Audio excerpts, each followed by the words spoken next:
ini mungkin logikanya Bapak Ibu ya, mungkin ya saya izin ya. Jangan sampai kita membuat media itu hasilnya malah lebih jelek dibanding yang nggak ada medianya, begitu. Rugi 2 kali kita di situ. Kemudian bahan pendukung. Kita membuat sebuah media video gitu ya. Ada pesan yang disampaikan, informasi yang disampaikan, pastinya Bapak Ibu dosen tahu ada bahan pendukungnya, bukunya apa, acuannya materi tersebut. Ini penting sekali, harus dilibatkan bahan pendukungnya apa, biar menguatkan materi kita itu tidak ngarang gitu ya. Seperti itu. Lalu kita membuat, kalau di istilah teknologi pembelajaran itu adalah GBIM, GM, garis besar isi media dan jabaran materi, penulisan sinopsis, treatment, dan naskah. Next. Kita masih ingat mungkin Bapak Ibu dengan seorang Edgar Bell. Dia dengan cons experience-nya, kerucut pengalamannya. Beliau mengatakan di sini sudah dari penelitiannya, ya mungkin ada penelitian selanjutnya saya kurang tahu yang lebih bagus daripada Edgar Bell ini. Dia mengatakan ini bermain peran, melakukan hal-hal yang kontekstual, ini 90% lebih bagus dibanding dengan hanya baca, hanya dengarkan gitu. Ya, lihat video, gambar, film, ini hanya 30% dari penelitiannya. Namun ada kalanya materi itu tidak bisa dilakukan langsung. Kalau mungkin 90% ini melakukan simulasi, mengerjakan hal yang nyata, ini jauh lebih penting. Ada beberapa hal yang tidak bisa dilakukan. Kita perlu media di situ. Contoh misal, siswa dapat mengetahui proses meletusnya gunung Merapi, gunung berapi misalnya. Karena kata si Edgar Bell ini mengerjakan hal yang nyata, melakukan simulasi, ini lebih baik dibanding ada medianya. Tidak mungkin kita mengajak anak-anak nungguin gunung meletus gitu ya.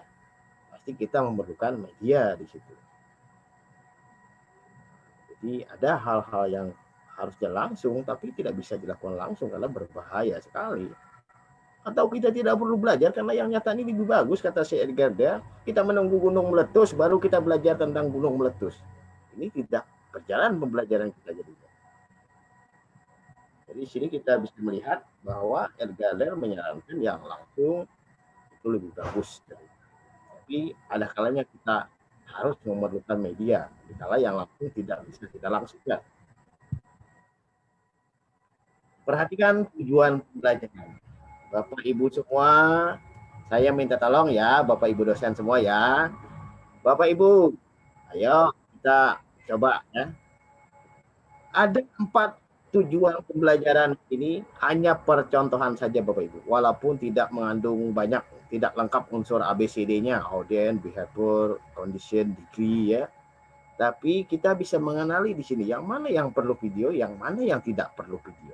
Nah, saya mau tanya nih Bapak Ibu, kolom chatnya aktif nggak? Ya. Nomor 1, siswa dapat mengetahui sejarah dan tempat pembuatan batik Jogja. Menurut Bapak Ibu semua ini cocok video, kenapa tidak? Yo, kasih alasannya Pak, Bu, di kolom saja. Nomor 1 cocok apa tidak nih? Kita perhatikan dulu tujuan pembelajaran sebelum membuat naskah. Ini kalau di sekolah saya ya Bu moderator ya, kepala sekolah saya itu kalau saya bikin media, beliau pasti nanya, mana RPP-nya? Jadi ada rancangannya tuh. Kalau kita guru bikin media nggak ada RPP, acuannya mau dikemanakan nih media, kan begitu. Ya, nomor 1 Bapak Ibu, ini cocok pakai media apa tidak, gitu ya. Nomor 2 yang cocok. Oh, kata Pak. Oke. Ada tidak runtut, tempat memungkinkan kosnya tinggi. Terus nomor 2 yang cocok kata Pak Ilham. Apa alasannya Pak Ilham? Pak Esen? Nomor cocok kenapa Pak? Oh, ini Pak ini keren sekali nih, udah bisa menyimpulkan nomor 2 yang cocok dia. Video mampu menggambarkan proses. Wah, betul. Nah, ini berarti beliau nih sudah sakti mandraguna nih urusan video. Paham banget. Ada lagi masukan? Yang nomor 1 bagaimana? Yang Ada jawaban dari Pak Agus. Ini mungkin untuk nomor 1 ya. Ya. Jawabannya tidak. Runtutan tempat memungkinkan kos yang tinggi. Demikian. Berarti tidak, kata Pak Agus. Wah, boleh ini pendapat yang keren-keren semua nih. Memang dosen pintar-pintar semua, Ibu. Saya yang harus belajar ini. Nomor 2, cocok, kata Pak Idham. Nomor 3, ada apa dengan nomor 3? Adakah yang bisa memberikan alasan nomor 3? Cocok video apa tidak, gitu ya? Ya, silakan Bapak Ibu peserta mungkin bisa memberikan jawaban apakah cocok. Oh. Nomor 3. Berikan saja Bapak Ibu. Tidak ada yang salah di sini, hanya saja paling kurang benar gitu ya, Bapak Ibu ya. Ya. Nomor 3. Bagaimana siswa dapat mengetahui alat dan bahan pembuatan batik Jogja? Ini perlu divideokan apa tidak kira-kira ya?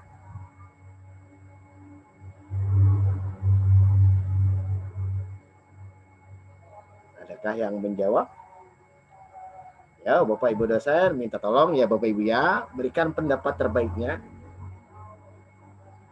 Ya, silakan Bapak Ibu untuk memberikan pendapat. Bapak Denny menunggu pendapat Bapak Ibu sekalian. Apakah untuk nomor 3? Oh ya, dari Bapak Agus. Perlu Bapak. Seperti itu Pak. Kalau perlu, apa alasannya Pak Agus? Kira-kira alasannya apa kira-kira kalau perlu nomor 3 ini? Monggo Pak Agus, alasannya apa?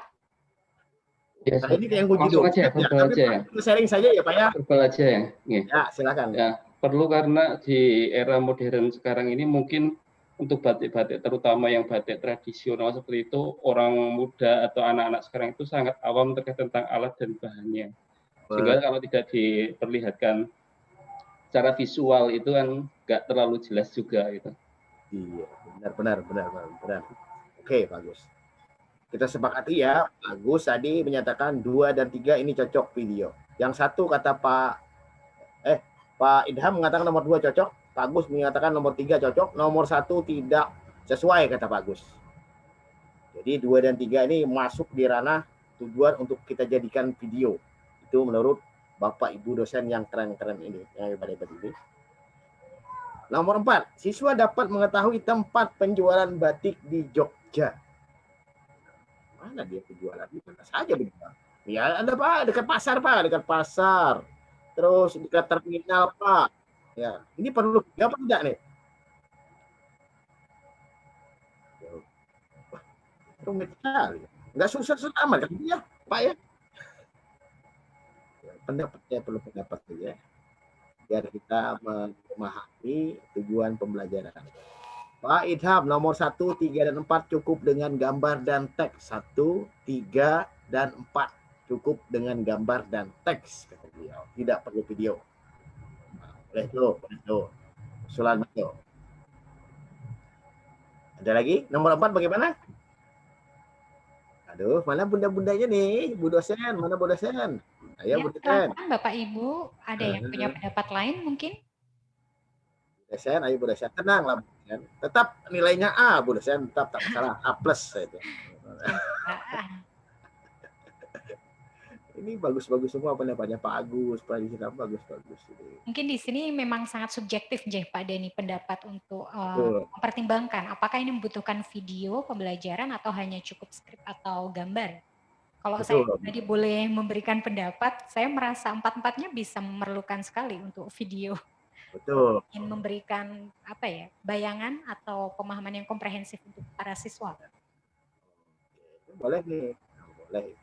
Bagus juga, empat-empatnya boleh kata Ibu Melulato. Boleh juga berpendapat gitu ya, karena kebenaran itu beraneka ragam gitu ya, tidak mutlak gitu ya, karena tergantung maunya seperti apa. Gitu. Nah, baik Bapak Ibu semua, kalau mungkin urgent ya dalam membuat video tersebut, dalam memperhatikan tujuan pembelajaran, semua ini bisa dijadikan video. Tapi kadangkala kita membuat video itu yang terjadi adalah hal-hal yang remeh-temeh dijadikan video, begitu ya. Tadi Pak Idham mengatakan cukup dengan gambar dan teks, sebenarnya seperti itu. Wah, ini beliau ini tahu bahwa ini tidak terlalu urgent jadi video, gitu ya. Nah, satu, siswa dapat mengetahui sejarah dan tempat pembuatan batik. Saya rasa ini di buku-buku pun ada, gitu ya. Nah, di buku-buku pun ada yang dibaca mereka di mana gitu, sejarah perpustakaan, silakan jalan ke perpustakaan. Ini tidak urgent banget pesan video, cukup gambar dan teksnya, gitu ya.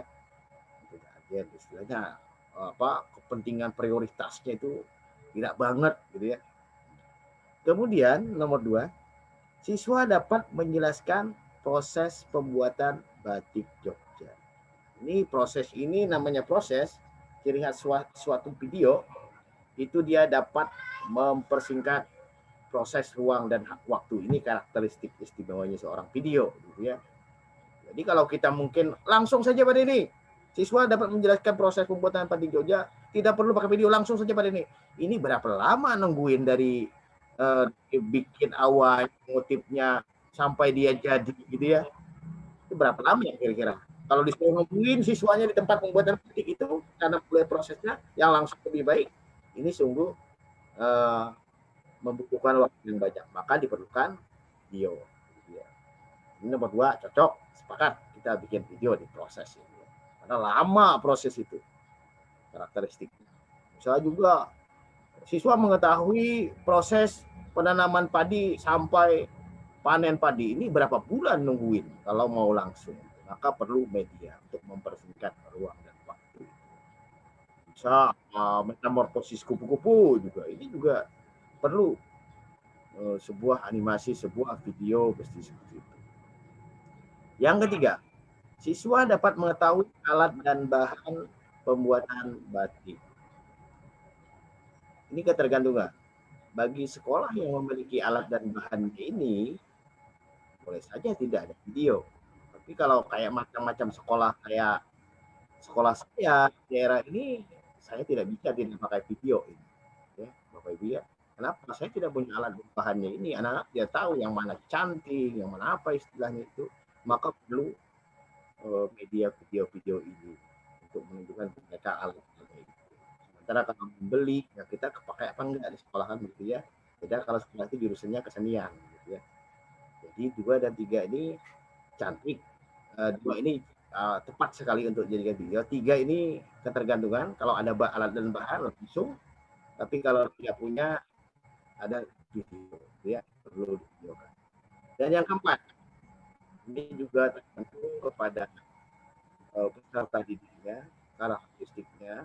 Kalau saya guru SD di Jogja sana, siswa dapat mengetahui tempat pembuatan batik Jogja. Saya minta anak-anak turun ke lapangan mencari sendiri. Ini tidak memungkinkan untuk anak SD. Takut-takut nyasar anak orang. Silakan anak-anak bikin kelompok cari tempat penjualan batik di Jogja. Jadi lapangan langsung nyari ke kertas. Anak-anak SD hati-hati. Tapi kalau anak-anak itu mahasiswa, mereka tahu jalan paham, ini bisa langsung.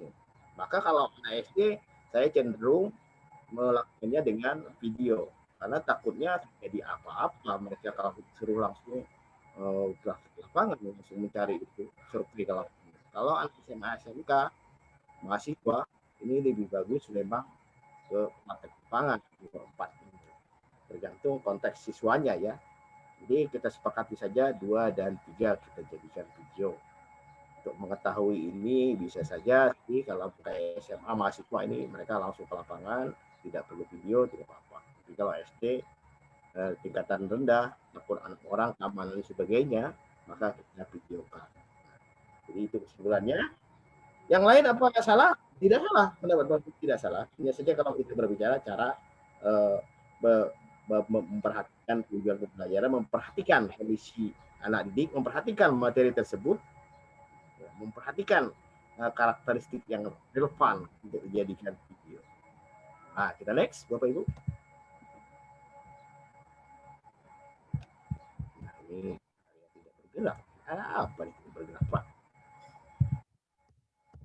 Nah, bentar ya. Ada apa ya? Kehilangan pergerakan ya. Panjang sekali masih lagi namanya. Oke.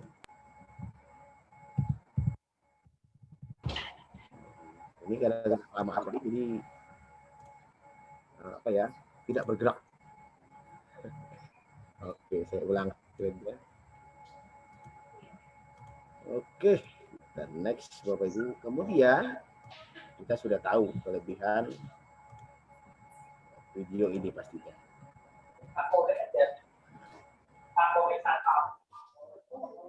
Kelebihan media video. Satu, dia pasti lebihnya ada unsur audio, visual, ya kan? Dia ada unsur gerak, bisa menarik prosedur sebagainya, bisa mengulang peristiwa yang lama. Ini kelebihan video. Karena banyak juga kekurangannya nih video, tidak perlu lebih ya bagi dia. Karena kita sini bicara video, saya tidak akan berbicara kekurangannya gitu ya. Memperlihatkan detail ya, kita bisa nge-zoom wajahnya, nge-zoom posisinya di mana, ini video bisa lakukan itu. Kemudian meringkas waktu, tadi ada proses meringkas waktu, kita sudah tahu kelebihan di situ. Mencegah kejenuhan, ya kalau kita bisa tatanan yang menarik, kita kasih animasi-animasi yang menarik, pasti nggak jenuh gitu ya.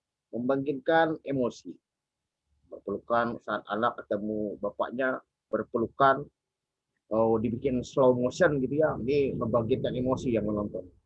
Jadi langsung menangis-nangis yang nonton pada sebuah film. Memenuhi ragam gaya belajar, ya banyak sekali ragam gaya belajar ya. Nah, Bapak Ibu semua, ada 4 jenis media yang kita tahu yang banyak ya. Ada mungkin jenis-jenis media lain, tapi yang 4 ini paling populer di teknologi pendidikan. Itu 1 audio, 2 visual, 3 audio visual. Di dalam penggunaan media, di bagian manakah teori yang paling banyak sekali digunakan? Yo, yang mana Bu? Di antara 4 ini, yang paling banyak sekali orang menggunakan teori tersebut di dalam membuat sebuah media. Yang paling dominan ya bagi dia, baik itu video, baik itu multimedia. Di dalam video saja ini paling banyak sekali diperhatikan. Yang mana Pak? Ayo, nomor berapa? Yang paling dominan diperhatikan dalam membuat sebuah media. Nomor berapa? Ada 1, 2, 3, 4. Harus kita perhatikan dalam membuat sebuah media, teori yang paling banyak digunakan. Oke, Pak, Bu, minta tolong ya Pak Bu ya, biar kita ramai, biar tidak satu arah gitu ya. Nomor 2, Pak Agus. Ya, ini dari Pak Agus sudah memberikan pendapat. Ayo Bapak Ibu yang lain silakan memberikan pendapat. Ya. Nomor 2 kata Pak Agus, paling banyak katanya digunakan teorinya dalam membuat sebuah media. Nomor 2 kan. Pak Agus ini jangan-jangan dosen teknologi pendidikan nih. Keren sekali jawabannya. Ada lagi. Ada yang lain? Nomor 2 saja. Apakah hanya nomor 2 saja? Nomor 4 kata Pak Ilham. Boleh. Nomor 4 kata Pak Ilham. Paling banyak teorinya digunakan untuk membuat sebuah. Ada lagi? Itu saja. Pak. Ibu moderator ada jawaban nggak, Bu moderator? Ya Pak, mungkin kalau saya pribadi mungkin nomor 4. Mulut artinya lebih dari 3 mungkin ya Pak, atau lebih dari 2. Oke. Ada dari Ibu WD, Ibu Sulis juga memilih nomor 4. Oke. Baik. Ini saya tidak menyalahkan, pasti benar juga bagi media gitu ya, paling banyak juga. Tapi secara media, biasanya kalau kita membuat sebuah media, teori yang paling banyak digunakan tuh di nomor 2, audio dan visual. Karena 1, orang akan pasti berbicara bagaimana audionya, ya kan? Yang kedua, bagaimana visualnya. Kadang-kala visual yang bagus audio yang jelek maka menghasilkan pesan yang jelek juga penonton. Ya. Dua di situ. Audio yang bagus tapi visual yang tidak mendukung juga akan menjadi pesan kita lihat. Mungkin kita pernah lihat film, video apa gitu ya, suaranya bagus tapi gambarnya jelek, gitu ya. Lalu marah-marah kita, alah gambarnya jelek. Kadang-kala juga visualnya bagus tapi suaranya tak begitu kedengaran. Kita tak paham maksudnya apa. Meskipun di dunia perfilman kita pernah ketemu video tanpa suara macam pantomin gitu ya, itu menyampaikan pesan dari gerakan-gerakannya, tapi itu amatlah jarang. Era-era terdahulu sering video-video seperti itu. Dua ini paling sering dipakai bagaimana audionya, bagaimana visual. Lalu multimedia ini adalah bagaimana cara penggunaannya. Ya. Cara penggunaannya ini jarang bertanya kalau video orang. Cara menggunakannya selalu dituntut seorang multimedia itu membuat navigasi mudah gitu untuk orang pahami tanpa perlu dijelaskan. Jadi multimedia lebih banyak bagaimana cara penggunaannya. Intinya di dalam multimedia itu tetap juga bagaimana visualnya, bagaimana audionya. Jadi paling dominan itu nomor 2.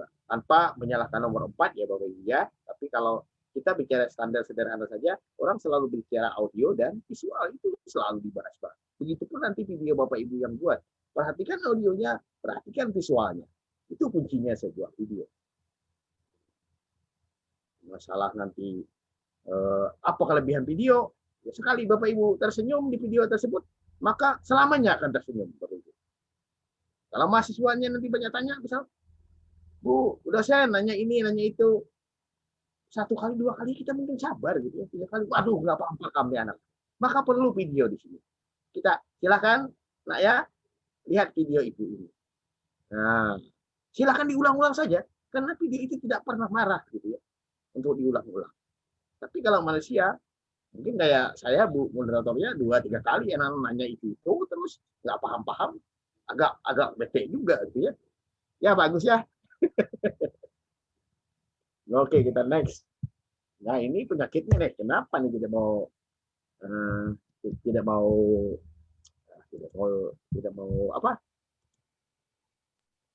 mau bergeser? Kayaknya ini gara-gara alat kayak gitu ya. Alatnya. Ya. Baik, kita lanjut. Kita persingkat saja, berapa menit lagi Bu moderator? Sebentar Pak, mungkin kita bisa timbal balik interaktif gitu ya Pak, ataukah nanti bisa kita sambung dengan tanya jawab, tapi kita masih memiliki waktu yang cukup Pak untuk Bapak Denny menerangkan materi selanjutnya. Boleh. Saya minimal seperti ini, semoga terlihat saja ya, karena tadi slide saya tarik internet saya kurang kuat, gitu. Jadi agak berat, maaf Bapak Ibu ya. Tidak apa-apa Pak. Oke, jadi kelihatan aja ya. Mari bercerita. Kalau kita menggambarkan sebuah naskah, apa yang kita tulis itu, kita sudah terbayang-bayang bagaimana bentuk visual dan audionya. Seperti layaknya gambar ini. Kita dapat memperhatikan gambar ini. Gambar ini memberikan cerita, gitu ya. Meskipun saya ambil dari yang ada copyright-nya ya, 1, 2, 3, 4 RIP, 1, 2, 3 RF itu. Kita mulai dengan, berarti pikiran saya di kepala saya, gambar ini menceritakan saya perlu penulisan naskah, script writing, ya kan? Saya ketik naskahnya, enggak, saya cetak jadi, lalu saya produksi. Gambar ini sudah memberikan cerita. Begitupun naskah yang kita buat itu memberikan cerita di kepala kita bahwa ini adalah satu media yang akan jadi di kepala kita, dikonsepkan di kepala kita di naskah tersebut. Begitupun dengan gambar ini memberikan cerita kepada kita. Kita sudah bisa membayangkan dari melihat gambar ini bahwa ini ceritanya harus menulis naskah dulu nih dalam membuat video, kan begitu. Dan kita perlu kamera, tidak perlu kamera canggih, kamera HP pun bisa lah. Lalu kita edit, kita cut, kita potong, masukkan suara, voice over, syuting dan editing ya. Ini cerita. ini sampai mengerucut sampai ke eh, naskah ya. Media yang menyajikan audiovisual ini adalah maksud dari ada banyak definisi tentang video pembelajaran. Bapak Ibu dosen pasti lebih tahu dibanding saya. Ini dari Ceteriana. Saya mengutip saja. Berisi konsep, berisi pesan-pesan pembelajaran yang baik, berisi konsep, prinsip, prosedur, teori, aplikasi, pengetahuan untuk membantu pemahaman terhadap suatu materi. Ada banyak definisi lain, namun kita ambil punya Ceteriana, nah bagus sekali pesan-pesan pembelajaran yang baik. Kita perhatikan juga pakem dalam pengembangan video tersebut dalam sebelum kita membuat naskah, durasinya jangan panjang-panjang ya Bapak Ibu ya. Dalam membuat video itu, kenapa begitu? Kalau panjang kan bosan juga tuh, lamaan. Beda kalau drama Korea nggak panjang nggak masalah gitu ya, mau masih terbawa perasaan gitu emosi ya. Tapi kalau video pembelajaran ini, kalau lihat dari hasil survei penelitian sebagainya, dia berada di area-area yang di bawah 10 menit ya ramai. Jadi durasinya pendek saja, tidak usah panjang-panjang gitu ya. Gaya bahasa percakapan yang diperhatikan juga, kita bicara yang cepat, antusias, memberikan semangat kepada audiens. Kemudian konten yang saya bangun, artinya sesuai dengan siapa audiens kita. Saya bangun, sesuaikan dengan mereka kan. Ini kadang-kala kalau di YouTube ya, Bu, Bapak, Ibu semua di YouTube ini lebih nyata proses seleksinya. Bapak Ibu bisa merasakan kalau di YouTube itu 10 detik pertama video Bapak Ibu itu tidak menarik akan di skip sama yang nonton.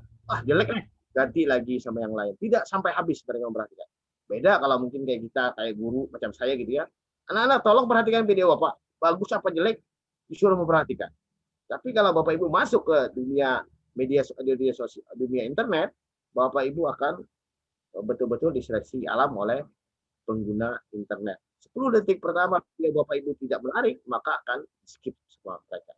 Atau terlalu lama ngebosenin gitu, juga akan di skip. Bapak Ibu pun saya kira tidak beda-beda jauh lah, mungkin kita ketemu video, di awalnya udah nggak bagus, langsung kita skip. Gitu ya. Kemudian kita next Bapak Ibu. Ini dia studi dari, jadi durasinya segini saja ya nanti Bapak Ibu ya. Bagusnya gitu ya, sarannya durasi 3-6 menit ini rupanya lebih bagus gitu ya, lebih bagus, lebih populer gitu ya. Selebihnya 9912, 1240 ini sudah turun pengunjungnya. Kayaknya kota habis kali lama nonton gitu ya. Jadi di sini yang paling ramai penonton. Bisa diperhatikan dalam membuat naskahnya. Kemudian ada banyak program sajian televisi atau video, slide news, tidak ada format yang paling baik. Jadi kalau ada naskah milik film gitu ya, film, berita dan sebagainya, itu juga kurang lebih juga naskah dengan naskah video pembelajaran, hanya saja beda bentuk biasanya, tapi tidak ada naskah yang baik. Semua tergantung dengan kebutuhan materi. Ya.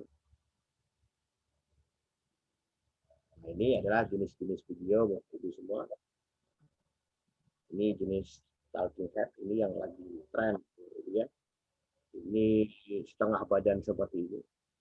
Modelnya presentasi menjelaskan. Model ini tren sekarang. Kenapa? Karena di Mendikbud sendiri pun membuat video pembelajaran dianjurkan menggunakan yang model presentasi seperti ini. Tapi bukan berarti video jenis lain itu salah ya Bapak Ibu ya. Tidak sesuai ya Bapak Ibu ya. Coba kita play yang ini.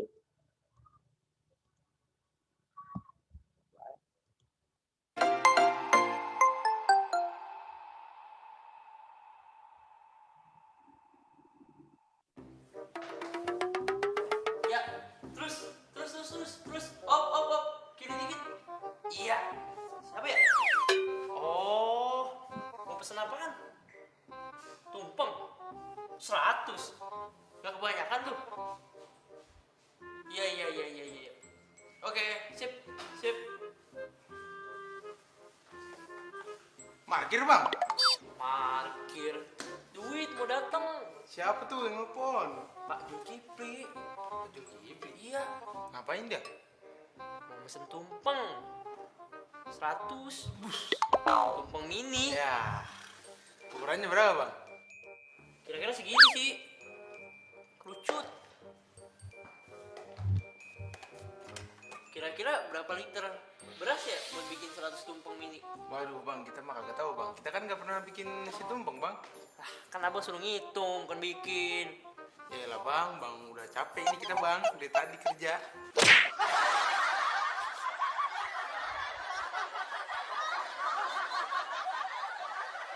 Ya, sahabat edukasi, kira-kira berapa banyak tuh liter beras yang diperlukan ya untuk membuat nasi tumpeng? Saya selama ini kalau lihat nasi tumpeng, pikiran pertama saya adalah siapa nih yang bisa memotong di pucuknya ya. Paling atas itu siapa nih yang pertama kali yang akan dikasih bagiannya. Saya tidak pernah berpikir berapa banyak liter beras yang dibutuhkan untuk membuat tumpeng itu. Tapi ternyata teman kita itu membawa permasalahan yang akhirnya membuka mata kita. Oh, ternyata bisa dihitung kayaknya. Kalau dihitungnya berapa liter beras yang dibutuhkan untuk membentuk kerucut sebesar nasi tumpeng yang ada. Nah, kita bisa lihat dengan kalau kita ditanya tentang berapa liter beras yang dibutuhkan, maka tidak lain dan tidak bukan masalah yang harus kita selesaikan adalah volume dari nasi tumpeng itu atau volume dari bentuk kerucut yang ada. Dengan tinggi dan jari-jari yang sama, itu volume kerucut itu sama dengan 1/3 dari volume tabung. Kalau tinggi dan jari-jarinya sama. Nah, sedangkan volume kerucut kalau tinggi dan jari-jarinya tidak sama, volume kerucut itu adalah 1/3 dikali dengan luas alas dikali tinggi. Nah, luas alas kita tahu kerucut. Oke, Bapak Ibu, tadi di awal ya dia dikasih treatment, ada 2 orang mahasiswa gitu ya bercerita tentang pesanan nasi tumpeng gitu. Ternyata di endingnya, belakangnya ada guru dosennya menjelaskan tentang cara menghitung nasi tumpeng gitu. Dikasih yang sedikit humor gitu ya di depan itu. Ini salah satu treatment bagaimana video itu membuat orang penasaran gitu. Ada unsur humor juga, menangkap pesan. Kadang-kadang kata-kata kita itu tidak berkesan sama sekali karena tidak ada pesan yang menarik bagi audiens. Itu adalah salah satu contoh video. Gitu ya. Kita lanjut, Bapak Ibu. Kita lanjutkan. Ini waktu kita sedikit lagi. Ada beberapa format lain juga, Bapak Ibu. Ada format talk show ya, ada drama, film sketsa, ada kuis, format video ini banyak sekali. Jenis video pembelajaran, ada juga musik, bernyanyi, ada prosedur, percobaan. Jadi kalau mau bikin video tentang how to, tutorial, bagaimana melakukan sesuatu, maka kita membuat video jenis begini. Ada dokumenter, kita menjelaskan tentang cerita sejarah apa gitu ya. Ini boleh juga bahwa video pembelajaran seperti ini juga tak salah bagi kalau Bapak Ibu dosen mau membuatnya gitu ya. Fisip humaniora ini mungkin cerita-cerita tentang apa, kita bikin dokumenter gitu ya, konstruksi apa gitu. Jadi mahasiswa kita juga bisa memperhatikan gitu. Kemudian ada yang lain lagi, ada format video animasi, ada grafis ya. Ini animasi pure animasi dibuat dari aplikasi khusus 3 dimensi kalau ini ya. Banyak yang 2D, 3D. Dan ini rupanya konten-konten ini yang kayak animasi ini jadi kelemahan kita di Indonesia, Bapak Ibu semua. Kenapa? Jujur saja, banyak konten-konten kita itu karakter-karakternya masih ngambil guru-guru bule gitu. Rambutnya kuning gitu ya. Gurunya kuning dimasukkan ke animasi gitu. Ini tidak sesuai dengan wajah guru kita, karakter guru kita, tampilan guru kita gitu ya.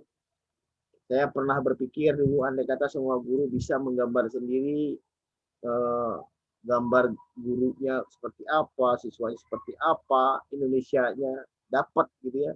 Ini jauh lebih menarik konten-konten kita.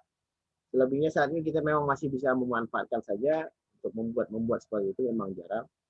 Andai pun seperti kata Pak Dekan tadi, kalau kita bisa membuat sendiri karakter-karakter ini, kita jauh lebih kaya dibanding negara-negara Eropa yang membuat gambar-gambar tersebut.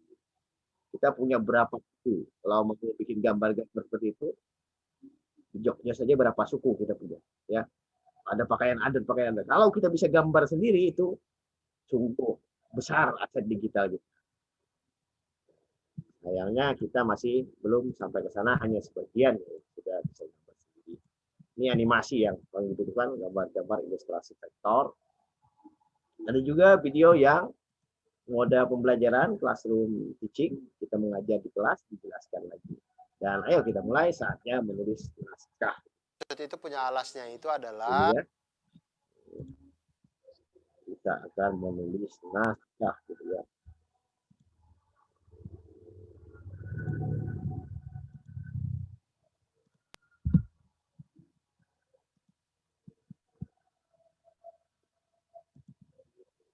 Naskah.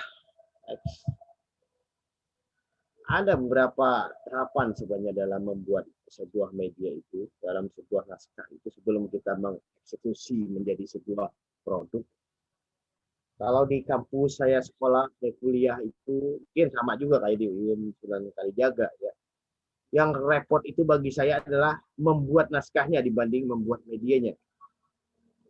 Jadi saya harus diuji materinya, apakah ini materi cocok apa tidak, dikasih masukan bolak-balik sama dosen, harus direvisi. Ini yang agak lama. Tapi kalau sudah naskah itu sudah fix, sudah mantap, saya eksekusi sudah sip lah itu hasilnya. Karena selalu saya ingat apa kata dosen-dosen saya, kalau naskah itu bagus, maka sudah cerminan produk itu akan bagus. Maka dikaji betul naskah tersebut. Apakah kita bisa melakukannya sendiri, mengkaji naskah, mengkaji media?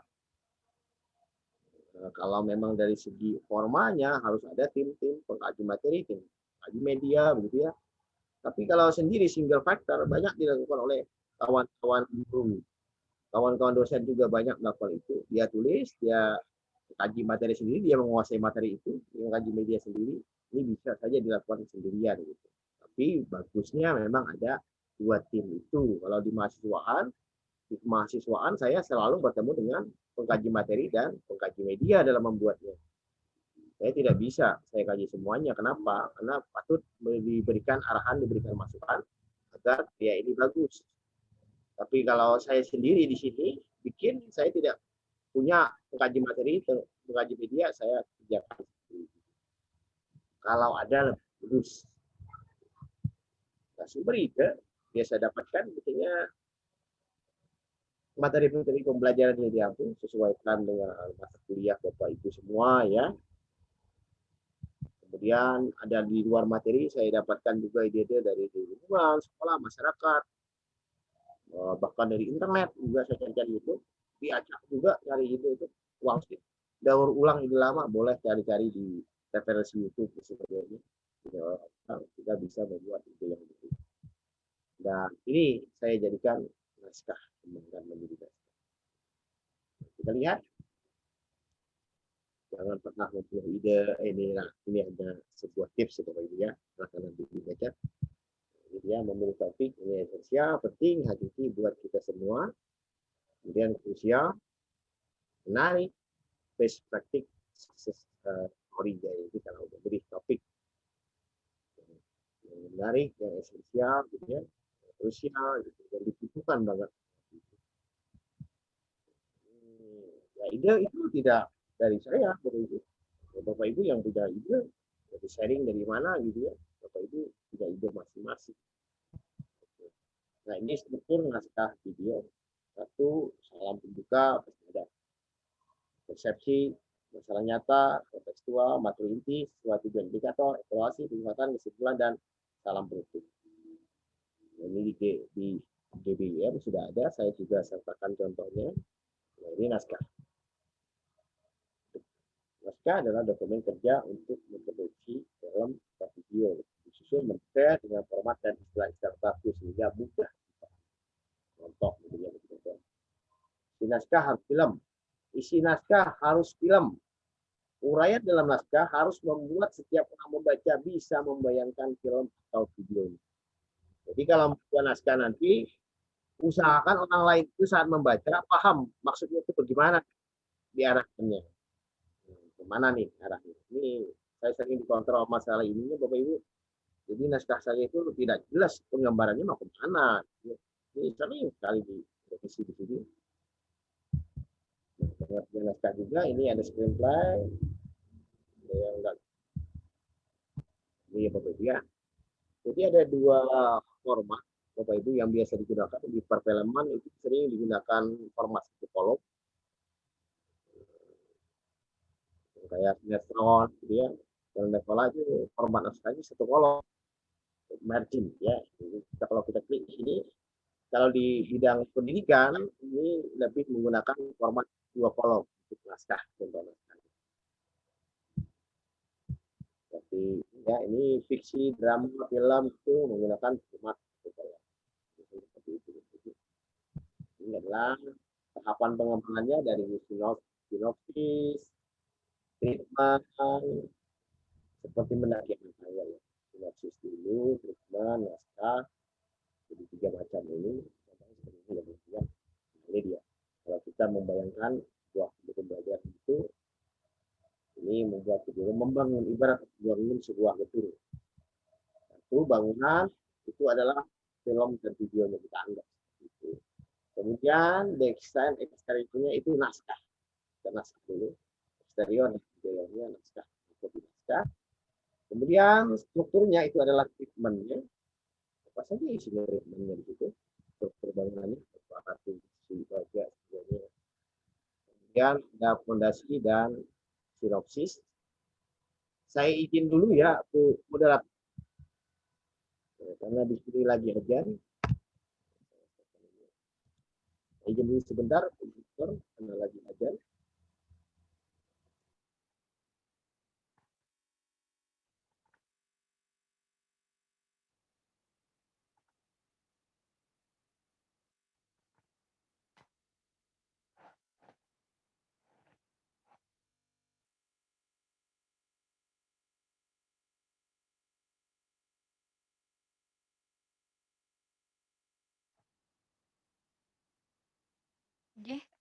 Bapak Denny mungkin sedang mempersiapkan slide selanjutnya, Pak Denny. Masih ajan Bu, di sini saya izin sebentar Bu ya. Oh, silakan Pak. Jadi kita Bapak Denny izin sebentar. Kita sebetulnya masih punya beberapa menit sebelum sesi tanya jawab. Mungkin Bapak Ibu peserta di sini bisa mempersiapkan pertanyaan-pertanyaan nanti yang mungkin ingin disampaikan dan di-sharekan dengan Pak Denny dan juga peserta lainnya mungkin terkait dengan pembuatan video pembelajaran dan terkhususnya naskah video pembelajaran. Tadi kita juga sudah menyimak ya materi yang sangat menarik dan bermanfaat untuk kita semua terkait dengan hal-hal yang mungkin selama ini belum begitu kita perhatikan ketika kita punya rencana untuk membuat video pembelajaran ataupun lebih detail lagi naskah video pembelajaran. Bapak Ibu yang nanti mau bertanya atau memberikan sharing informasi terkait dengan pembuatan naskah video pembelajaran bisa langsung raise hand ataupun juga bisa melalui chat. Untuk yang raise hand nanti akan kami persilahkan untuk menyampaikan pertanyaan secara langsung.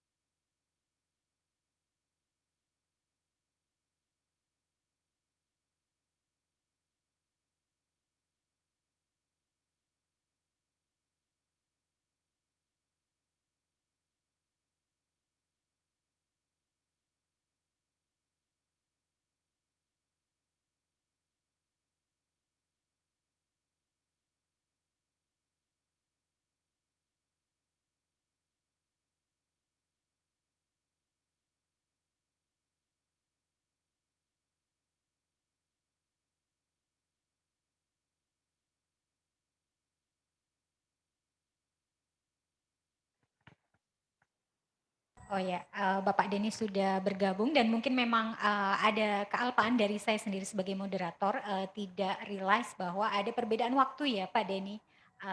Betul Bu. antara Indonesia bagian barat dan tengah. Monggo Pak Denny, kita mungkin bisa melanjutkan sampai jam 11.30, kemudian kita bisa beralih ke sesi diskusi tanya jawab. Seperti itu ya Pak Denny? Nggih Pak, nggih Bu. Ya, siap ya. Saya akan teruskan. Ini kita mengarah ke naskah sudah. Kemudian sinopsis ini apa ya? Ini sinopsis ini ikhtiar konten berisi semua informasi pokok yang ingin disampaikan dan bagaimana cara menyampaikannya. Nanti ada contoh sinopsis di sebuah naskah. Ini materinya, idenya, cara menyampaikan materi, bagaimana idenya dipakai. Jangan dibalik, sinopsis bukan ringkasan isi film atau video, tapi justru pengembangan dan pengayaan dari konten dasar. Nanti ada kita kasih contoh ya, sinopsisnya seperti apa. Jadi bagaimana idenya itu menyampaikan materi di sebuah sinopsis. Jadi ya contohnya misalnya, kita lihat ini contohnya. Ini informasi pentingnya adalah yang warna hijau, mengajak siswa mencermati budaya politik masyarakat Indonesia. Mulai dari sejarah perkembangan, ini informasi penting yang warna hijau. Kemudian kita lihat juga bagaimana cara menyampaikannya di sebuah sinopsis itu, simulasi pemilu dan mengerjakan proyek di warna ungu ya. Ini adalah contoh dari sinopsis. Jadi ada informasi penting dan bagaimana cara menyampaikannya. Informasi pentingnya adalah idenya dan bagaimana cara menyampaikannya dari simulasi dan mengerjakan proyek. Jadi contoh dari sinopsis. Ada contoh ini, ada salah satu contoh sinopsis ya. Yang kita lihat juga contoh treatment. Treatment ini adalah sketsa penggambaran visual di naratif konten yang ditulis dari sudut pandang orang ketiga. Orang ketiga ini biasanya tokoh utamanya. Jadi sebutannya dia, he atau dia gitu ya. Itu disebut orang ketiga. Menggambarkan sistematika atau sequence secara kronologis. Cara misalnya tulis, maaf, typo yang dia. Sequence ini adalah gabungan daripada shoot yang kontinu, yang sama ya, mungkin yang satu bagian gitu ya. Digabung shoot itu menjadi scene gabungan dari scene adalah sequence gitu. Kan sistematika. Contoh seperti ini. Nah, ini ya, format naskah satu kolom itu ada judul scene-nya, keterangan tempat waktu, ada posisinya internal apa eksternal, dalam ruangan atau di luar ruangan, di judul scene-nya, lokasinya malam atau pagi, kemudian deskripsi visual, ada keterangan suasana, kejadian, peristiwa, kemudian tokoh, dialog, nama tokoh atau karakternya, with emosi yang terlihat dalam bentuk ekspresi, kemudian dialog, kata-kata yang diucapkan pemain, transisi, peralihan scene, macam-macam ya bahasanya, ada cut to, cut out, shop dan sebagainya sesuai dengan animasi transisi yang kita gunakan. Contohnya seperti ini. Nah, ini perfilman ya Bapak Ibu ya. Contoh X. Nah, ini dia eksternal. Jadi di taman, sebuah taman berarti posisinya itu. Dan sebuah naskah. Kemudian kita lihat lagi, ini judul scene-nya ya, eksternal ya. Kemudian ini adalah deskripsi visualnya. Ini dalam ini bentuk perfilman satu kolom. Nanti ada contoh untuk pembelajaran juga. Kemudian ini tokoh dialognya, kan? Mengangkat dagunya, ini salah satu bagian daripada beatnya, ekspresi emosinya. Ya. Kemudian paling juga tahu dari Amir. Di Citra ini adalah dialognya. Nah, ini dia format naskah 2 kolom. Yang kita pakai yang 2 kolom kalau di pembelajaran biasanya dominan seperti itu. Berisi komposisi, kolom visual itu berisi gambar, aksi, jawaban subjek, perilaku, objek, properti, berisikan. Kemudian di kolom audio dia berisikan komponen suara yang mendukung visual seperti narasi, dialog, musik, sound effect, serta aspek audio dan lainnya. Kita lihat contoh. Kalau kita lihat sekilas, ini naskah terbaca, gitu. Tapi dia tidak memenuhi unsur, kita tidak tahu ini lokasinya di mana, seorang guru membuat naskah. Kemudian bagaimana ekspresinya terus ketak dialognya, musiknya apa, tidak jelas ini di naskah ini. Ya. Jadi kalau kita perhatikan dia tidak punya heading, actionnya tidak ada, dialog juga tidak jelas ini ya, di mana kolom audionya di mana, tidak ada. Nah, kita lihat kolom transisinya juga tidak ada. Kita coba bandingkan penggalan naskah ini tulis guru relatif memang terbaca, namun belum memenuhi elemen dasar yang idealnya ada dalam sebuah naskah. Jadi ada heading, ada action, ada dialog, ada kolom audio. Ini harus ada di dalam sebuah naskah. Jadi kita mengerti posisinya itu mau diapakan, ini menggambarkan apa. Gitu ya. Itu di dalam sebuah naskah. Kita lihat contoh yang biasa digunakan. Kita bandingkan. Nah, di segmen 1, sama-sama segmen 1 ya, di sana di sebelah kiri kita punya aktivitas. Berbeda dengan aktivitas yang di sini, scene satunya ada 01 kodenya. Ini kode di scene ini adalah scene 1 ya, gabungan dari beberapa shoot jadi scene ya segmennya. Kemudian INT internal di ruang kelas berarti ya. Berarti kondisinya lingkungannya di internal di dalam ruang kelas. Di pagi hari waktunya ada tuh.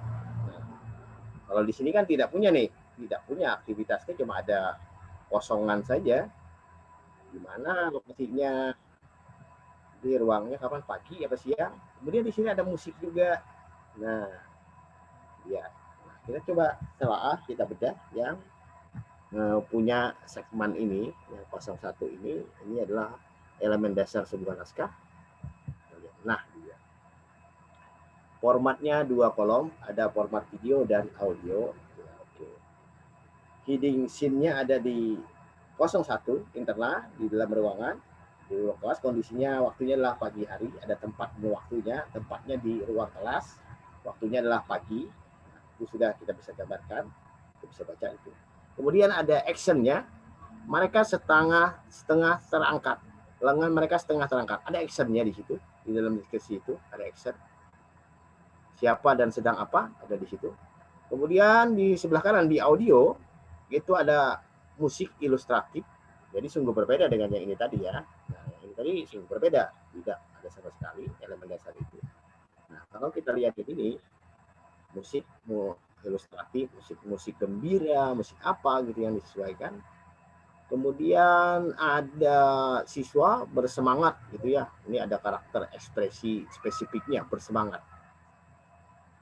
Kami belajar, kami pintar, kami bisinar. Nah, ini ada dialognya gitu ya. Karakternya adalah siswa. Kemudian ada SFX, kodenya adalah sound effect. Dari bangku, suara kertas, di kerumas. Ini perlu juga sound effect biar menarik gitu ya. Jadi memenuhi unsur elemen-elemen ini. Orang bisa membaca kodenya 01, ini berarti dia di internal, di ruang kelas. 1 di internal posisinya, kemudian tempatnya ruang kelas dan waktunya pagi. Kita sudah bisa baca ini. Oh, mana nih posisinya?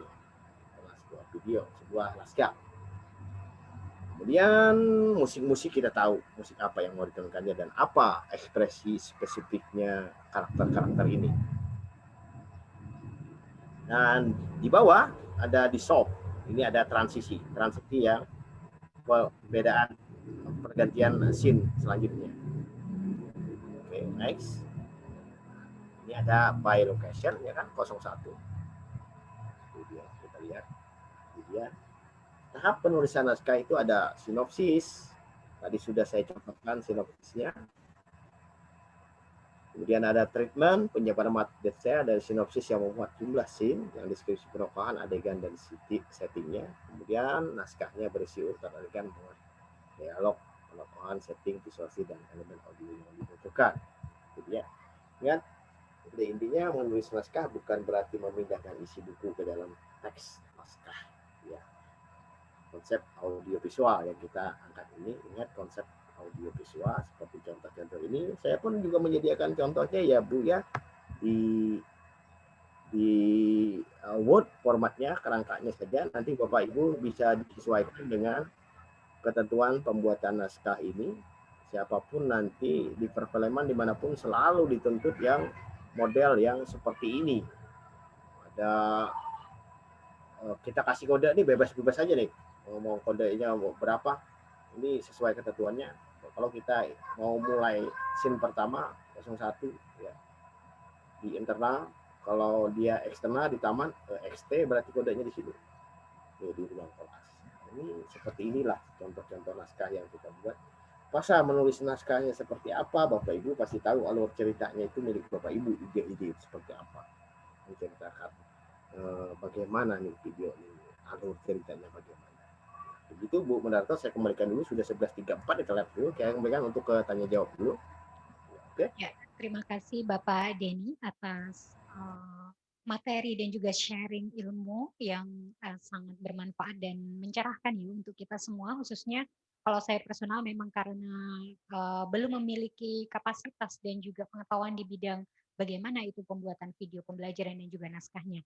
Baik Bapak Ibu sekalian, kita mungkin akan langsung lanjut ya untuk sesi diskusi tanya jawab. Monggo Bapak Ibu yang ingin menyampaikan pertanyaan langsung pada Pak Denny bisa raise hand ataupun bisa langsung membuka audionya. Sebelum itu mungkin karena sudah ada satu pertanyaan yang tadi telah masuk melalui chat dari Bapak Zidni, beliau adalah dosen dari Prodi Psikologi. Saya akan bacakan pertanyaannya terlebih dahulu untuk Bapak Denny. Video pembelajaran untuk mahasiswa idealnya berdurasi berapa menit ya? Mungkin ini sebetulnya bisa kita recall lagi tadi Bapak Denny memberikan penjelasan terkait durasi video yang mungkin efisien dan efektif. Monggo Bapak Denny mungkin akan memberikan penjelasan dan jawaban yang lebih detail lagi terkait pertanyaan ini. Oke, ini pertanyaannya keren sekali nih. Kayaknya nih Bapak nih langsung mau eksekusi nih bikin video kayaknya nih. Bagus pertanyaannya. Ya, kalau durasi ideal itu sebenarnya idealnya menurut kita, menurut orang itu tergantung ya biasanya kan. Kadang kala ada juga orang yang berpendapat yang panjang lebih bagus Pak Deddy katanya. Saya senang nonton yang panjang katanya. Wah, ada yang seperti itu.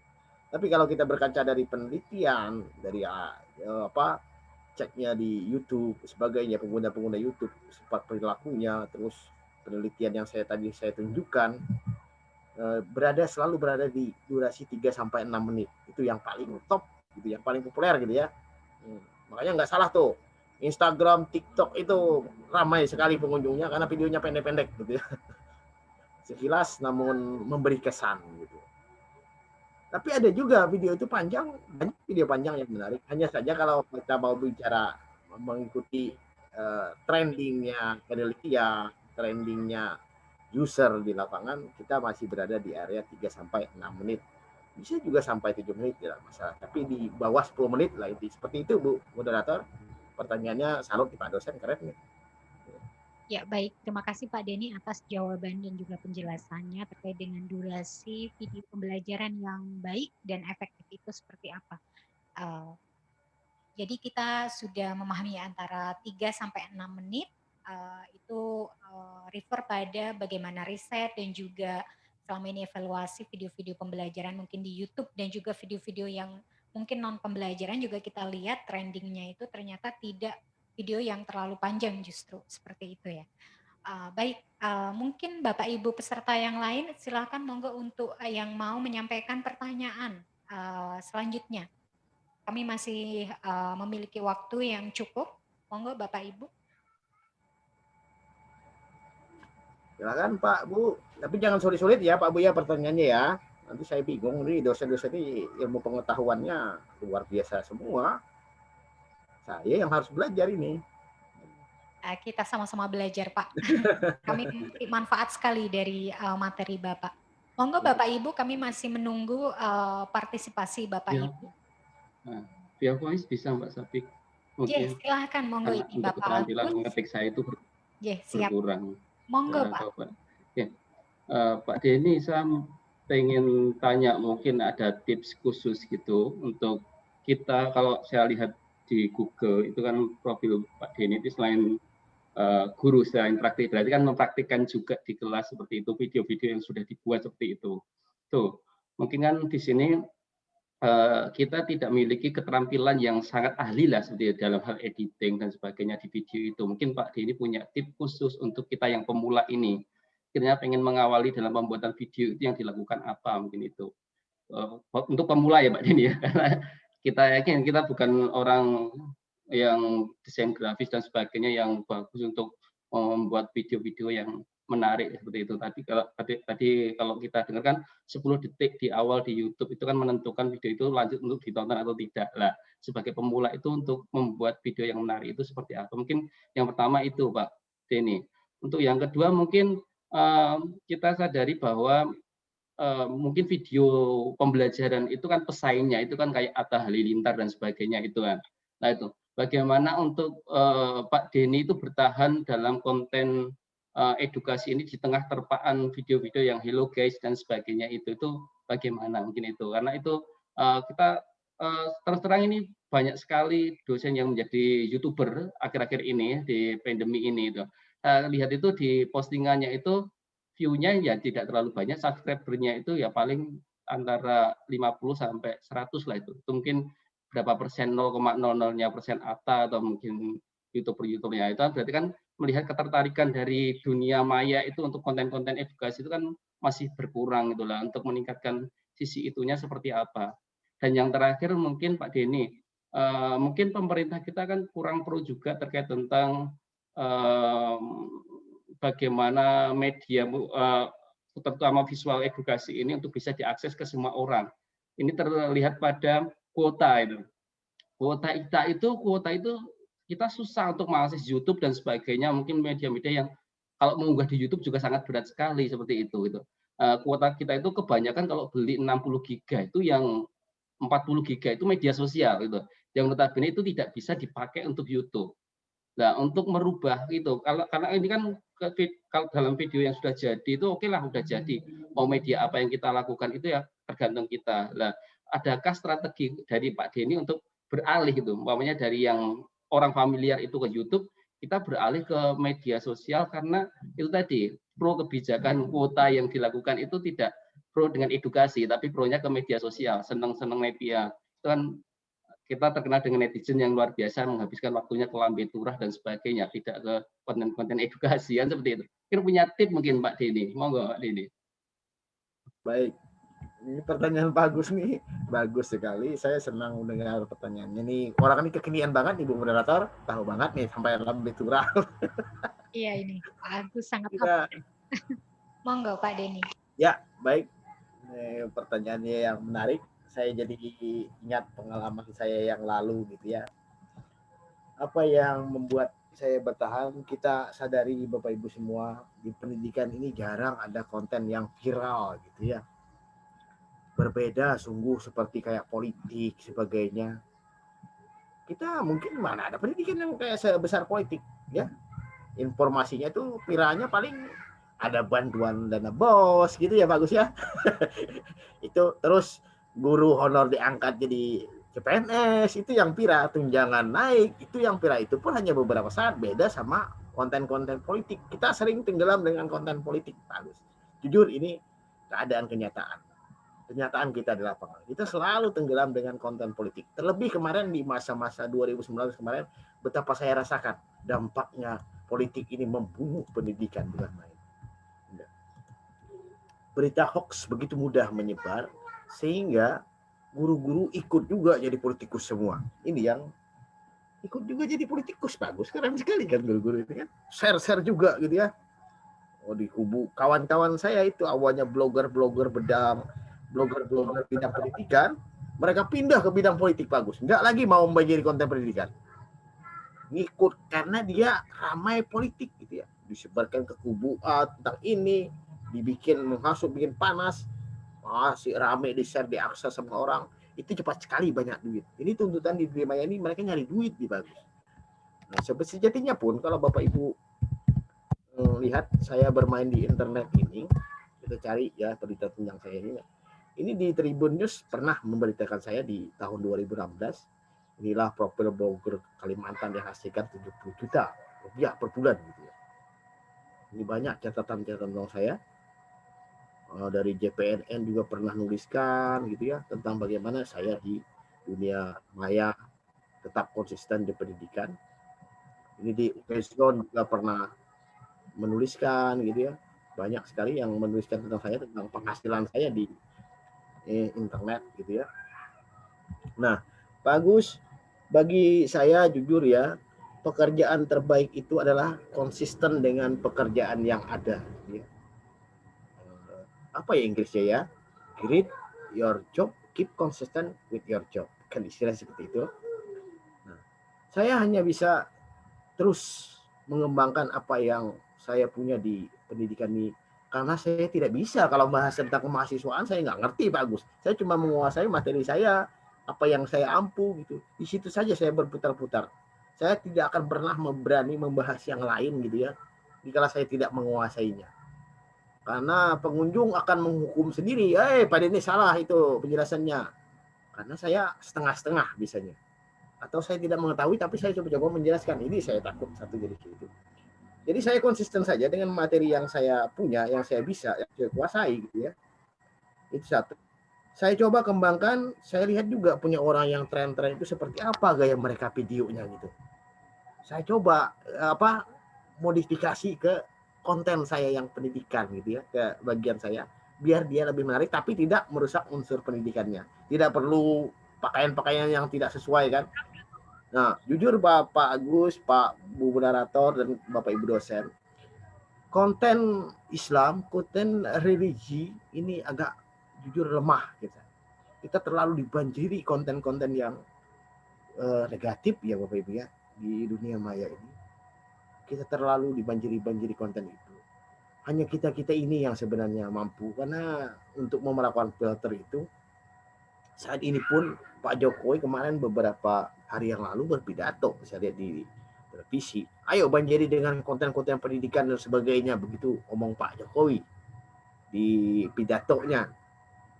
Bagus beliau itu, bahwa beliau tahu bahwa ternyata di dunia maya ini terlalu banyak dibanjiri dengan konten-konten negatif, sehingga anak-anak kita pun tidaklah susah mencari gambar-gambar yang aneh-aneh gitu ya, yang dilihatnya. Nah, ini tugas. Yang pertama adalah aplikasi ya, aplikasi ya bagus ya.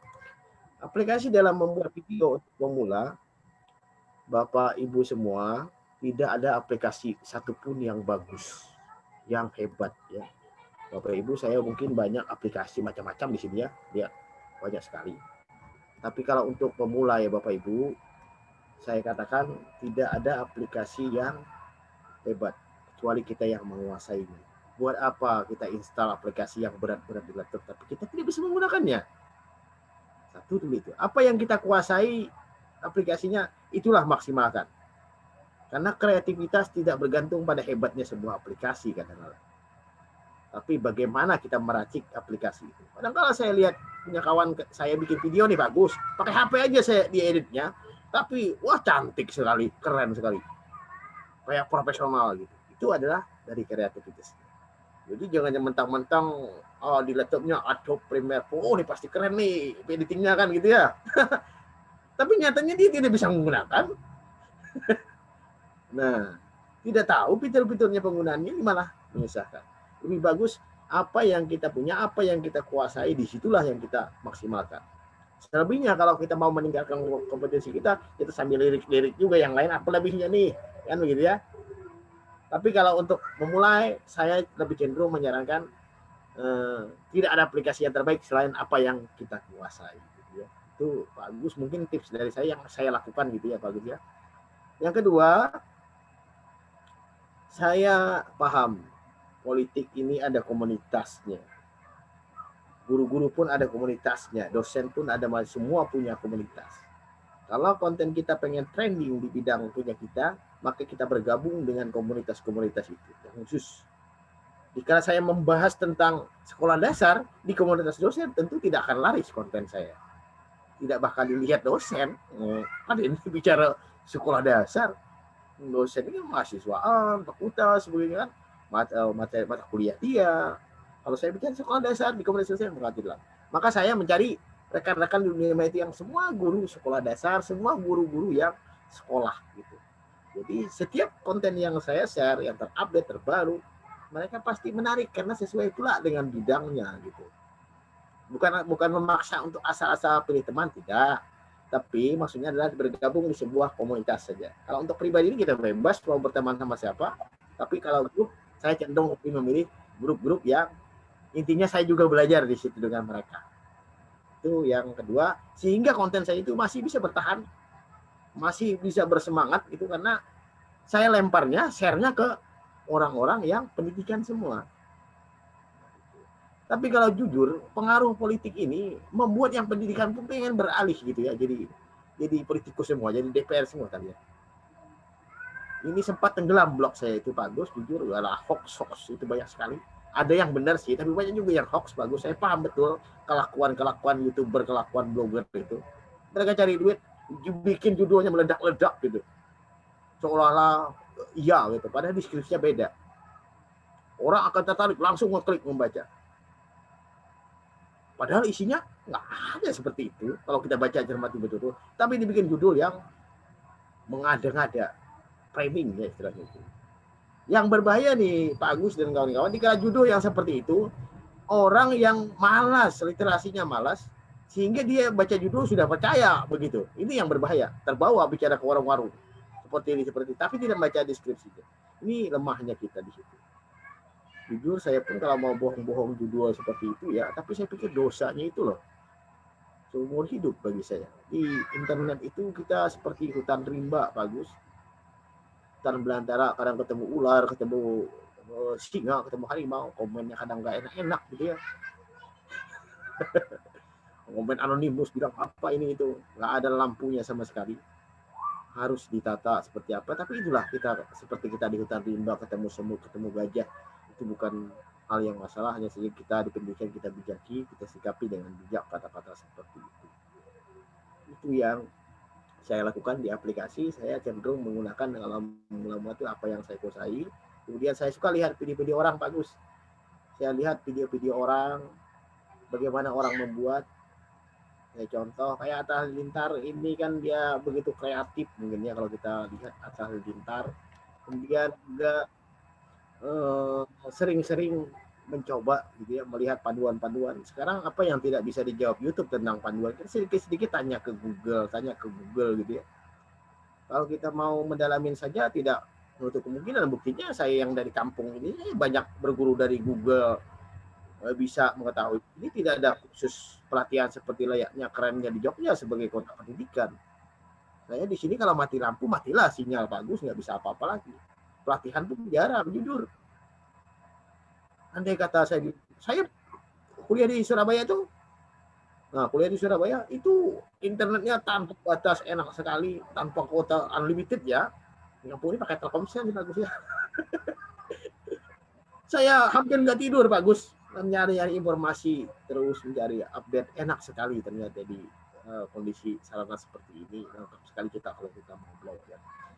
Hanya itu kita intinya di pelayanan saya selalu menjawab pertanyaan-pertanyaan kawan-kawan guru, selalu ajak mereka berteman. Bahasa kita ya saya tidak berani tinggi ya karena saya orang kampung, berbahasa tinggi, mereka juga orang pintar semua.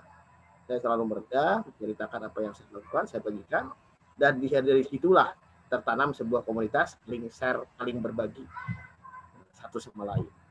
Itu yang saya lakukan di Pemla untuk baik saya membuat maupun berkarya maupun berkolaborasi dengan rekan-rekan guru di seluruh Indonesia. Sementara di tatanan pemerintah tadi disinggung Pak Agus, ya memang betul begitu Pak Agus. Jujur saja di daerah saya pun sendiri pun tidak orang lebih cenderung ke pembangunan jalan, jembatan ya.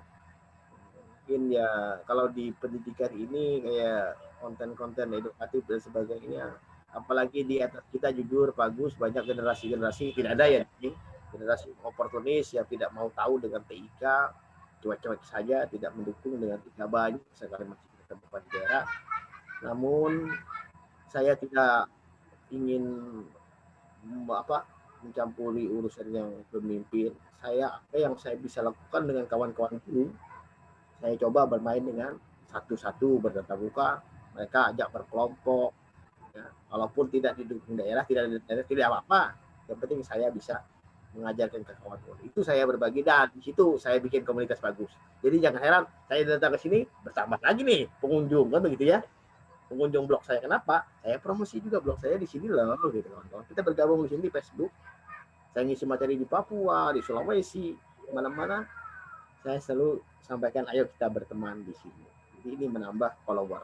Istilahnya Pak Agus ya, traffic naik gitu ya Pak Agus. Itu yang saya lakukan. Itu pun dosen juga tidak berbeda jauh. Kadang ada perkumpulan dosen, ya kan, bersama mahasiswanya, gitu ya. Kalau mahasiswa saya senang itu kemarin Pak dosen saya itu meminta mahasiswanya membuat laporan pada blog semua, ya di blog semua. Jadi dibikin blog, blog masing-masing mahasiswa. Jadi mereka mengirim laporan di situ. Dosen cuma memeriksa dari situ, mengoleksi, gitu ya. Kalau di internet seperti ini mudah sekali dia copy paste apa tidak gitu. Dibanding kalau di kemahasiswaan kita punya Turnitin pula memeriksa bayar itu alatnya itu ya. Kalau di Google enak sekali memeriksa ini copy paste apa tidak, ketahuan sekali. Itu Pak Agus, kalau mungkin ada kurangnya jawaban saya mohon maaf Pak Agus. Intinya yang saya lakukan adalah apa yang sarana yang saya punya di sini, dan saya selalu berusaha bisa berkolaborasi dengan rekan-rekan guru di daerah lain, karena dari mereka lah saya belajar, dari mereka lah saya juga bisa berkembang dengan bantuan kawan-kawan. Gitu Pak Agus, termasuk Pak Agus sendiri. Sama-sama Pak Agus. Ya. Terima kasih Pak Denny atas jawaban dan penjelasan yang luar biasa terkait dengan bagaimana untuk pemula ya, untuk kami semua yang masih memulai ingin membuat video pembelajaran dari mungkin sepertinya baru nol, kemudian bagaimana untuk bisa memiliki daya saing di tengah gempuran para YouTuber dan lain sebagainya. Tadi jawaban Pak Denny sangat mencerahkan. Kuncinya adalah komitmen, konsisten, kemudian memaksimalkan aplikasi yang telah kita kuasai. Selain itu juga kita perlu memang untuk membangun jaringan dengan komunitas-komunitas yang mungkin memang memiliki bidang yang sama ya. Pendidik, guru, dosen, dan lain sebagainya juga kita bisa memperlebar link dengan sharing dan juga kolaborasi dengan teman-teman pendidik lainnya. Baik, Bapak Denny, terima kasih sekali lagi. Untuk Bapak Ibu yang lain, barangkali kita masih memiliki 5 menit. Jika Bapak Ibu ingin menyampaikan pertanyaan selanjutnya untuk Bapak Denny. Di sini ada satu dari Bapak Idam Irwansyah. Beliau bertanya, akun YouTube Pak Denny apa ya?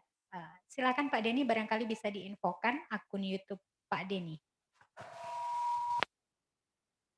Pertanyaannya akun YouTube saya lama nggak dikelola ya. Saya lebih banyak bikin media tuh di rumah belajar Kemendikbud. YouTube saya di sini Pak. Tidak banyak kalau YouTube saya. Saya bukan pemain YouTube. Sejatinya saya lebih banyak membuat konten untuk rumah belajar Kemendikbud. Di sini Pak, ini konten saya. Sedikit saja subscribernya 5.000 saja di sini. Tapi kalau Bapak Ibu ke rumah belajar, ke Facebook, ini lebih banyak karena awal saya itu basic saya itu adalah seorang blogger Pak.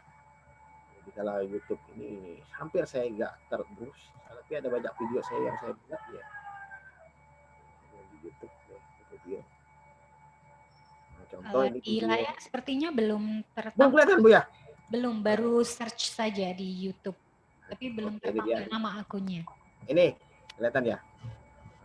Ini dia. Kelihatan Bu? Sedang loading Pak. Oh iya, ini tergantung keimanan kalau internet itu ya. Betul. Bagaimana? Masih loading Pak. Mungkin sambil menyambung ya, tadi Pak Denny menjelaskan bahwa memang Pak Denny lebih aktif di blog dan juga rumah apa Bapak tadi konten video untuk Kemendikbud, ya. Jadi mungkin di YouTube memang tidak seaktif di blog dan di konten Kemendikbud, tapi tadi sempat infonya subscribernya saja sudah 5.000, itu jumlah yang bagi kami para awam itu sudah cukup sangat besar sekali Pak. Kebanyakan Bu ya, banyak yang menagih bentuk, kalau saya ngajar media biasanya mereka minta panduan gitu ya, minta panduan, bikinkan Pak Denny panduannya di YouTube gitu ya. Nah seperti itu saja sih. Ya, ini masih menunggu untuk tertampil atau memang ada sedikit trouble Nj Pak? Di Pak Agus gimana? Sama juga ya? Bapak Ibu peserta bisa menginfokan apakah bisa melihat tampilan layar dari Pak Denny? Masih loading Masih juga. hitam, Ji. Tapi saya sudah menemukan akunnya kok. Kalau Bapak Ibu Jadi ketik nama Bapak Denny Ranoptri sudah muncul di atas sendiri. Jadi Bapak Ibu bisa mengecek di YouTube dengan mengetik nama Pak Denny Ranoptri. Nanti bisa menemukan akun YouTube Pak Denny. Nah ini Pak Denny mungkin kita menunggu lagi apakah ada Bapak Ibu yang lain ingin bertanya terkait dengan materi ataupun sharing info yang tadi telah disampaikan oleh Pak Denny. Info juga ya Bu di sana Bu ya? Belum Bapak. Ada apa ya? Kok menurun prestasi itu? Ya, mungkin memang trouble tidak apa-apa Pak. Insya Allah nanti Bapak Ibu. Oh ya, ini sedang akan kami tampilkan dari sini agar Bapak Ibu juga bisa meng-cross check. Nanti di YouTube bisa langsung diketik nama Pak Denny, nanti keluar akunnya dan bisa dicek konten-konten videonya. Ya, akan kami tampilkan sebentar lagi. Loading juga.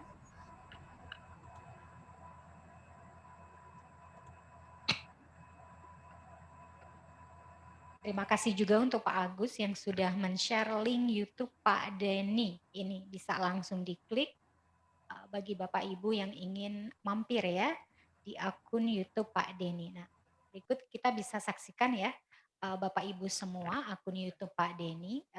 Di sini sudah ada 5.000 subscriber, subhanallah sekali. Semoga nanti kita bisa mencontoh dari beliau ya konten-konten dan juga jarang keurus ya Bu kalau ini jarang keurus ya. Nanti selain dari YouTube kita juga mampir di blog Pak Denny dan juga nanti akun Kemendikbud yang juga berisi konten video yang telah dibuat oleh Pak Denny. Coba ke belajar Kemendikbud Bu, coba ke belajar Kemendikbud.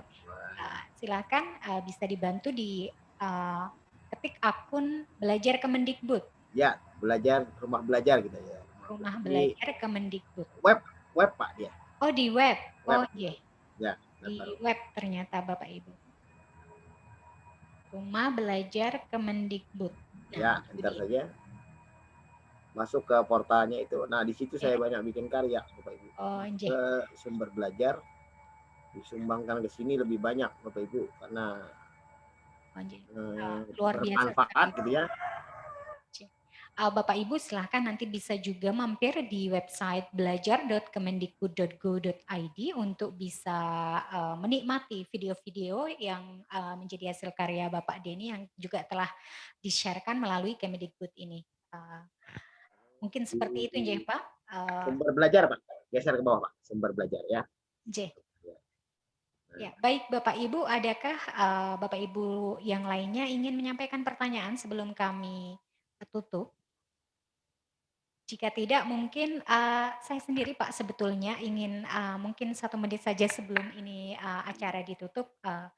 Problem kami itu sebetulnya saya mungkin personal. Ketika ingin menyampaikan satu materi di satu pertemuan seperti itu Pak. Materinya sangat padat sehingga kalau mau ditransform ke video pembelajaran itu durasi 3-6 menit itu tidak cukup. Apakah nanti solusinya kami perlu membuat beberapa video untuk satu pertemuan saja atau ada cara efektif lainnya Pak? Pertanyaannya bagus Bapak Ibu ya.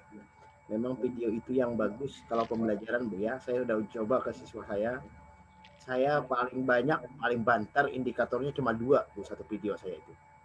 Jadi saya tidak pernah memasang indikator itu sampai 5 gitu. Karena saya yakin anak-anak akan bosan gitu ya kalau panjang gitu ya. Indikatornya banyak sekali yang diharapkan dari video tersebut sementara videonya panjang maka akan tidak tersampaikan pesan yang utama yang kita ingin ambil. Jadi saya kalau mungkin materinya banyak gitu Bu ya. Itu ambil 1 indikator atau 2 indikator saja dijadikan video. Begitupun nanti selanjutnya Pak Padet lanjut lagi bikin lagi indikator lainnya, bikin lagi. Nah ini kita arsipkan di dalam drive dalam YouTube kita. Semester depan mungkin mahasiswanya ganti ya, tahun ajaran baru ganti. Nah ini kita bisa masih diolah lagi tuh.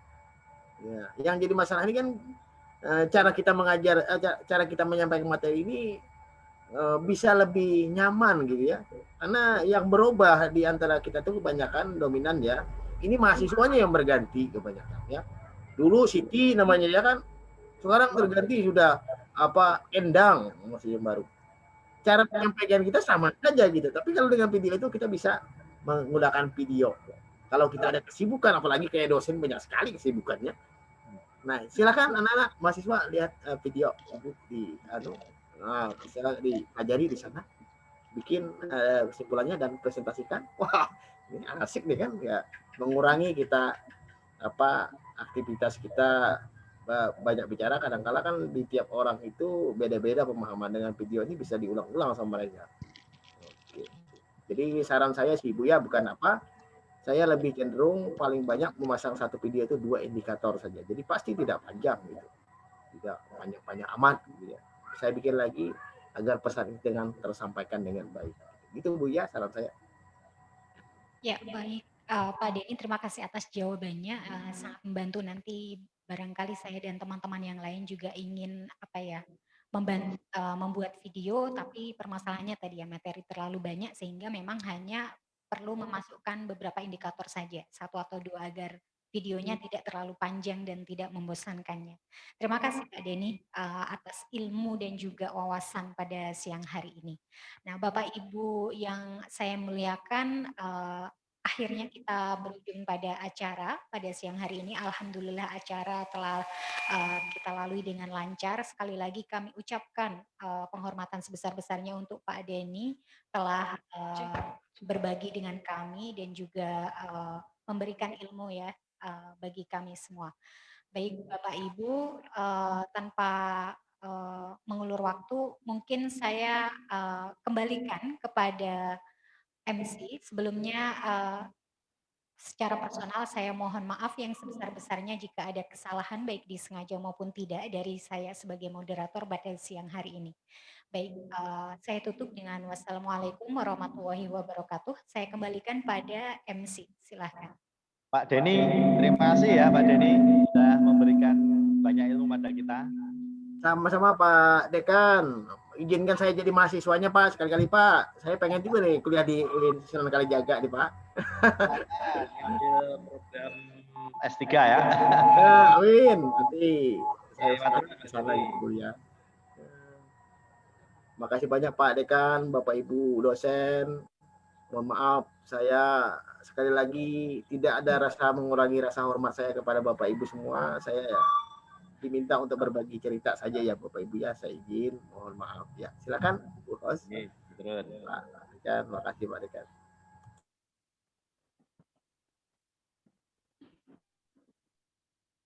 Baik.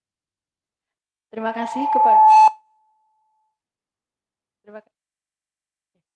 kasih kepada Ibu Sabikotul Husna yang telah memandu berjalannya diskusi pada hari ini dengan lancar, alhamdulillah.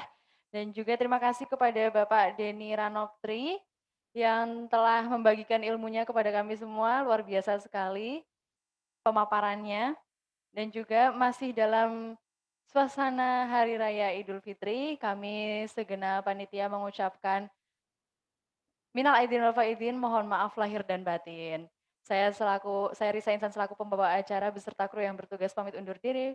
Wassalamualaikum warahmatullahi wabarakatuh.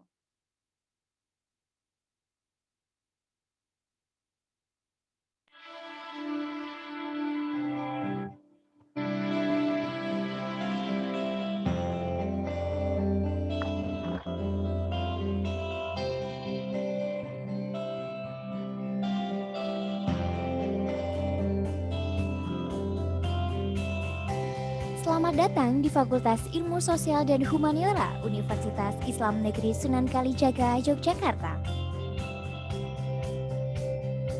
Fakultas Ilmu Sosial dan Humaniora yang merupakan salah satu fakultas favorit di Universitas Islam Negeri Sunan Kalijaga ini memandu dan mengembangkan studi ilmu keislaman dan juga ilmu sosial dan menyebarkan nilai-nilai kemanusiaan. Sehingga akan melahirkan insan-insan cendekia yang senantiasa berakhlak mulia, yang juga nantinya akan sangat bermanfaat bagi diri sendiri dan lingkungan sekitar.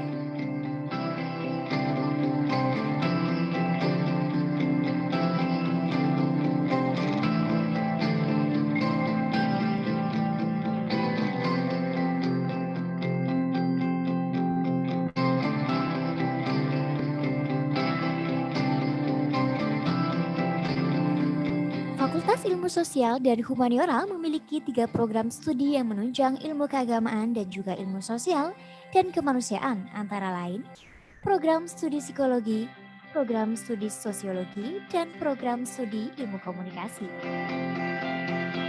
Fasilitas yang menunjang kegiatan mahasiswa Fakultas Ilmu Sosial dan Humaniora antara lain Interactive Center, ruang kelas, laboratorium public relation, laboratorium advertising, ruang baca psikologi, ruang audiovisual, ruang prodi, masjid, perpustakaan, laboratorium perkembangan, laboratorium elips, laboratorium sosial, klinis atau CPC, dan laboratorium sosiologi.